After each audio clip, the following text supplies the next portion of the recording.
श्री स्वामी समर्थ. मी प्रांजली. देवपूजा करताना डोळ्यात पाणी येणं, जांभळी येणं, बऱ्याच वेळेला तर एवढा आळस येणं की सेवा करत असताना समजा सारामृताचं पारायण करताय, तुम्ही स्तोत्रमंत्र काय म्हणताय, देवपूजा करता, एवढा आळस येतो, अचानक मनच एकाग्र होत नाही. मग तुम्ही बऱ्याच वेळेला आसन सोडता, तिथून उठता, थोडंसं मग इकडे थोडंसं पडता किंवा इकडे तिकडे फोनवर बोलता, घरातली इतर कामं करता आणि मग सेवा करता. म्हणजे काय की तुम्हाला तो आळस असेल किंवा ती नकारात्मकता असेल ती तिथून तुम्हाला उठवते आणि तुम्ही बाजूला जाता. आता मी फक्त तुम्हाला ह्याच गोष्टी सांगणार नाही की आळस येतो, जांभळी येते, असं होतं तसं होतं, नाही. हे येऊ नये म्हणून सुद्धा मी तुम्हाला उपाय सांगणार आहे. एक 2-3 उपाय सांगणार आहे. हे जर तुम्ही फॉलो केले तर या गोष्टी ज्या आहेत, नकारात्मकता जी आहे, ह्या गोष्टी पूर्णपणे निघून जातील आणि तुम्ही फुल ऑफ सकारात्मकतेने, एकाग्रतेने ज्या काही तुमच्या सेवा आहेत, पूजापाठ आहेत, कमी जास्त जे काही आहे ते तुम्ही अजून विश्वासाने कराल आणि त्याचे अनुभव सुद्धा तुम्हाला मिळतील. यासाठी उपाय सुद्धा सांगणार आहे.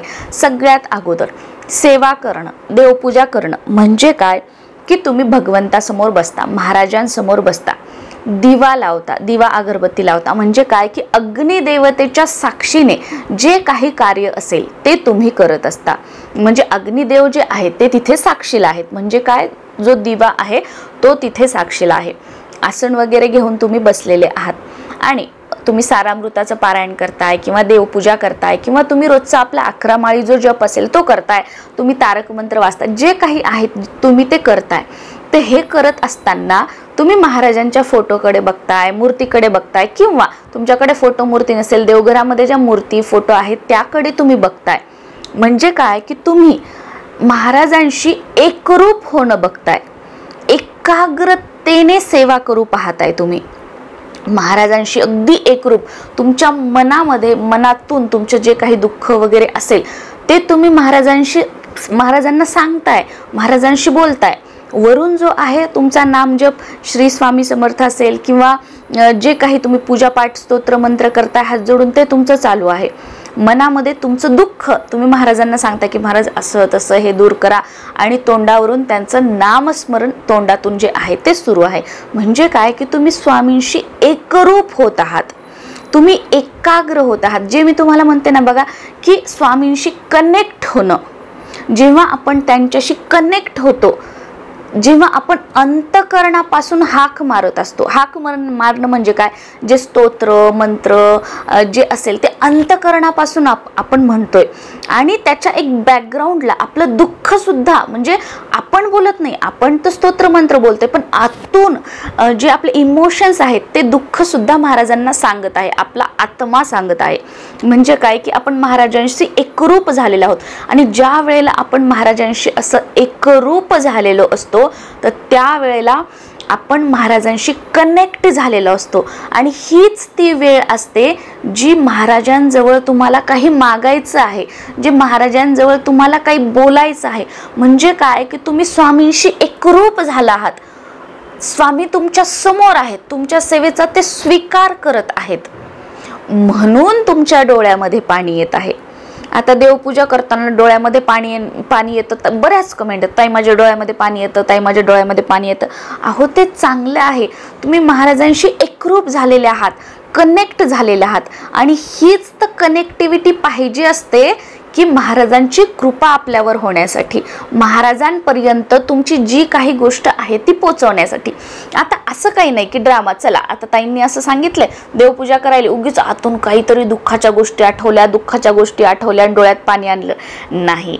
हे देवपूजा करताना, सेवा करताना ते डोळ्यातून पाणी येताना ते आतून असतं, ते आपला आत्मा तळमळतो. जेव्हा आपण कनेक्ट होतो ना तो आत्मा तळमळतो आणि आपोआप ते पाणी येतं. म्हणजे सेवा पण चालू आहे, मुखातून नामस्मरण पण चालू आहे, आतून जे आहे ते महाराजांशी प्रार्थना पण चालू आहे, महाराज असं आहे, आणि डोळ्यातून पाणी सुद्धा चालू आहे. हे म्हणजे आपण महाराजांशी एकरूप झालेलो आहोत. त्यावेळेला महाराज आपली सेवा स्वीकारत आहेत. जे काही आपलं आहे ते आपण महाराजांना सांगायचं आहे आणि नक्कीच महाराजांची कृपा आपल्यावर होईल. याचा अर्थ डोळ्यात पाणी आलं, ठीक आहे, चांगलं आहे, तुम्ही महाराजांशी एकरूप झालेले आहात. हे म्हणजे तुमची सेवा सफल होत आहे, तुम्ही बरोबर ट्रॅकवर आहात हे तुम्ही समजून घ्यायचं आणि जी सेवा करताय ना अजून ती सेवा मनापासून करायला सुरुवात करायची. पहिलं डोळ्यात पाणी येणं त्याचं हे उत्तर झालं. आता दुसरी गोष्ट म्हणजे की जांभी येणं. हा देवपूजा वगैरे करायलो, सारामृत वाचायलो, स्वामींचं 11 माळी जप करायलो, हातामध्ये माळ चालू आहे, मणी ओढतोय, सारामृत वाचतोय, पण सारखा एक हात आपण तोंडाला लावतोय, सारखी जांभई येते, एक हात तोंडाला लावतोय, सारखी जांभई येते. म्हणजे एवढा आळस येतोय की आता ही सेवा राहू द्यावी, थोडा वेळ थांबावं आणि राहिलेलं मग नंतर पाठ करावा असं होतं. आणि बऱ्याच वेळेला बरेच जण असं करतात सुद्धा, मध्येच हे करतात, कारण तो आळसच एवढा येत असतो. तर याचा अर्थ असा, जेव्हा तुम्ही सारामृताचं पारायण करताय किंवा तुम्ही 11 माळी जप करताय, इथे पण काय करू पाहताय, तुम्ही महाराजांशी कनेक्ट होऊ पाहताय की नाही मला काही केलं ही सेवा जी आहे ती करायची आहे. जशी सकारात्मक ऊर्जा असते बघा तशीच नकारात्मक ऊर्जा असते. हे जांभई येणं, आळस येणं म्हणजे काय की कुठेतरी निगेटिव्हिटी तुमच्यामध्ये आहे किंवा तुम्ही जिथे राहता, ज्या घरात राहता तिथे आहे आणि ही सेवा करण्यापासून, हे नामस्मरण करण्यापासून ती तुम्हाला दूर करत आहे. तुम्हाला त्या नकारात्मक ऊर्जेला तुम्हाला ते करू द्यायचं नाहीये, तुमच्या या सेवेमध्ये विघ्न आणायचं आहे.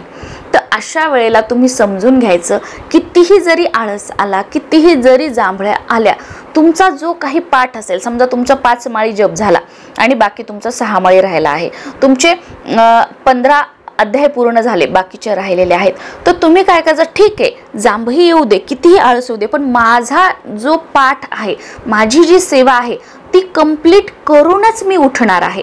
हा तुमच्या मनावर तुमचा कंट्रोल असायला पाहिजे. ज्या वेळेला तुम्ही तुमच्या मनावर कंट्रोल ठेवता, ठीक आहे नकारात्मक ऊर्जा तुम्हाला जांभई आणते, तुम्हाला आळस येते, तुमचं मन एकाग्र होत नाहीये, ठीक आहे नाही झालं तर नाही झालं, पण तुमचं काय असलं पाहिजे, ही जी माझी कंप्लीट इथे सेवा होणार आहे, ही सेवा मी पूर्ण करणार आणि त्यानंतरच माझं आसन सोडणार आहे. हा तुमच्या मनावर तुमचा कंट्रोल ठेवायचा, ती सेवा जी आहे ती तुम्ही कंप्लीट करायची. आता ह्या गोष्टी होऊ नयेत म्हणून पुढे मी तुम्हाला उपाय पण सांगणार आहे. असं करायचं आणि ती जी सेवा आहे तुमची, तुम्ही ती पूर्ण करायची. भले 1 दिवस तुमचं मन लागणार नाही, 2 दिवस लागणार नाही, 3 दिवस लागणार नाही, आठवडाभर लागणार नाही, पण 1 दिवस अशी होईल की तुमच्यातली सकारात्मकता, तुमची सेवा त्या नकारात्मकतेवर हावी होईल आणि आपोआप ह्या नकारात्मक गोष्टी आहेत, जांभई येणं किंवा आळस येणं, ह्या आपोआप डोक्यामध्ये वाईट विचार येणं, दुसऱ्यांबद्दल वाईट विचार येणं, या गोष्टी ज्या आहेत ना त्या आपोआप दूर होऊ लागतील. आपण आपली सेवा जी आहे ती सोडायची नाही, कारण त्या नकारात्मक गोष्टीचा विचारच तो आहे की तुम्हाला तिथून उठवायचं, तुमची सेवा जी आहे ती कंप्लीट होऊ द्यायची नाही, तुमची ऑरा जी आहे ती क्लीन होऊ द्यायची नाही. आता ह्या सगळ्या गोष्टी, नकारात्मक गोष्टी तुमच्यासोबत होऊ नयेत सेवा, देवपूजा, पूजापाठ करताना, म्हणून काय करायचं, तुम्ही ज्या कोणत्या दिवशी हा व्हिडिओ बघताय त्याच्या दुसऱ्या दिवशीपासून जेव्हा आपण दररोज सकाळी स्नान करतो, तर रोज सकाळी स्नान करताना आंघोळीच्या पाण्यामध्ये अगदी एक थेंब का होईना गोमूत्र टाका आणि त्या पाण्याने स्नान करायला सुरुवात करा. बघा ही जी निगेटिव्हिटी आहे ना ती दूर होईल, तुमची औरा जी आहे ना ती क्लीन होईल, म्हणजे शरीराभोवती जे आपलं आभामंडल असतं ते क्लीन होईल आणि मग अशी जांभई येणं, आळस येणं हा आपोआप ह्या गोष्टी कमी होऊन जातील आणि डोक्यातले नकारात्मक विचार सुद्धा बंद होतील. आता तुमच्याकडे गोमूत्र नाहीये, मग तुमच्याकडे पंचगव्य असेल, पंचगव्य थोडंसं अंगाला लावायचं आणि त्याने स्नान करायचं, याने सुद्धा निगेटिव्हिटी दूर होते. आता तुमच्याकडे पंचगव्य पण नाहीये तर तुमच्याकडे गंगाजल असेल, गंगाजल दररोज टाकायचं आंघोळीच्या पाण्यामध्ये आणि त्याने स्नान करायचं. कमीत कमी 21 दिवस जी कोणती गोष्ट टाकताय ती टाका, म्हणजे तुमची ऑरा जी आहे ना ती क्लीन होईल. आता गंगाजल सुद्धा नाहीये तर किमान जे आपल्या घरामध्ये मीठ असतं त्यातली त्यात खडे मीठ घेण्याचा प्रयत्न करा. खडे मीठ थोडंसं आंघोळीच्या पाण्यामध्ये टाकायचं आणि स्नान करण्याचा प्रयत्न करायचा. याने सुद्धा आपल्यातली जी निगेटिव्हिटी आहे, नकारात्मकता आहे ती दूर होते आणि आपलं देवपूजा, पूजापाठ करण्यामध्ये मन जे आहे ते एकाग्र होतं. त्याचबरोबर घरामध्ये सकाळ संध्याकाळ दिवा लावा, रोज घर स्वच्छ करा, झाडून पुसून काढा, घरामध्ये घंटी वाजवा, घरामध्ये कापूर जाळा किंवा तुमच्याकडे शंख असेल तर घरामध्ये शंखनाद करा. तुमच्या कुलदेवीचं जे एखादं स्तोत्र असेल, मंत्र असेल ते दररोज सकाळ संध्याकाळ तुम्ही स्वतः म्हणा किंवा TV वर, मोबाईलवर लावा. श्री स्वामी समर्थ.